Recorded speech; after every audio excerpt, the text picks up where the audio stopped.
Hi అండి. నమస్తే. ఈరోజు నేను ఉసిరి దీపాల స్టాండ్‌లు వెండివి చూపిస్తున్నాను. ఇదిగో చూసారండి, నేను లాస్ట్ ఇయర్ కొనుక్కున్నాను వీటిల్ని. ఇది ఇలా ఉంటుంది ఉసిరి దీపాల స్టాండు. దీనికి మనం ఉసిరికాయ గుచ్చేసుకోవడమేను. ఉసిరికాయని మనం చక్కగా ఇలా కోసేసుకుంటాం కదా! ఇగో చూసారా? ఎంత పెద్ద ఉసిరికాయ అయినా సరే ఏమీ కాదనమాట. ఆ స్టాండ్‌కి ఎంచక్కగా అది గుచ్చుకోవడానికి చాలా బాగుంటుంది, వెలిగించుకోవడానికి బాగుంటుంది, చూడడానికి బాగుంటుంది. సో నేను అది మీకు చూపించాలని ఇలా పెట్టుకుంటాం కదా ఉసిరి దీపం. దీన్ని మనం ఇంటి మీద ఇలా పెట్టేసుకుంటే ఎంచక్కగా చూసారా, అందమైన ఉసిరి దీపం మనకి రెడీ అయిపోతుంది. ఇది నేనైతే లాస్ట్ ఇయర్ 350 కొనుక్కున్నాను. ఇప్పుడు వెండి రేటు పెరిగిపోయింది కాబట్టి మ్యాక్సిమం 1000 రూపీస్ ఉండొచ్చు. చాలా ఉపయోగపడుతుంది. అందరూ కూడా కొనుక్కోండి.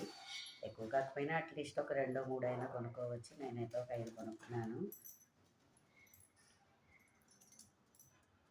చాలా బాగా స్టాండ్ అవుతుంది. చాలా బాగా ఉపయోగము ఉసిరి దీపాల స్టాండ్లు ఇవి. నా వీడియో కనుక నచ్చినట్లయితే లైక్ చేయండి, సబ్స్క్రైబ్ చేయండి. మరిన్ని వీడియోస్ కోసం బెల్ ఐకాన్ని క్లిక్ చేయండి. ధన్యవాదములు.